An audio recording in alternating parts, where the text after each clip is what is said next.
थी। मैंने कई मरतबा इसको बयान किया। मुझे हैरत है, हमारे शहर मालेगांव में जब भी मैं शहादत अब्बास पढ़ता हूँ ये बात दोहराता हूँ, पता नहीं लोग क्या क्या मुरादें लेते हैं। ज्यादातर वो लोग हैं जिनके यहाँ बच्चे नहीं है और आइंदा साल आने से पहले अल्लाह उन्हें बच्चे बेटे अता करता है, फिर वो आने वाले मुहर्रम के अंदर बच्चे लेकर आते हैं, कहते हैं आपने शहादत पढ़ी थी और कहा था कि जिस उम्मीद के साथ जिस नियत को लेकर के सुनोगे अल्लाह पूरी कर देगा, हमने ये मुराद ली थी। कुछ बच्चियां आके कहती है हमारा रिश्ता हो गया वगैरह वगैरह सबके। और हमारे मशाइख के यहाँ बिलगिराम शरीफ में तो अस्ल अलम अब्बास जो करबला में गाजी अब्बास के पास था उसका एक हिस्सा मौजूद है, गाजी अब्बास के अलम का।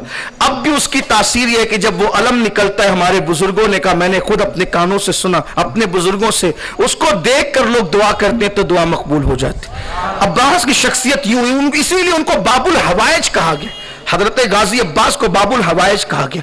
आप भी अगर खुशदिली के साथ यकीन के साथ कोई मुराद ले सकते, मेरे पास इस पर कोई कुरान और सुन्नत की वाज़ेह दलील नहीं है कि मैं ये कहूं कि कुरान में ये लिखा है कि अब्बास का नाम लेने से दुआ कबूल होती है, इसलिए कि मैं वो जाहिल नहीं हूं कि बाद में आने वाले का जिक्र जो है नाम लेकर के कुरान में मौजूद हो।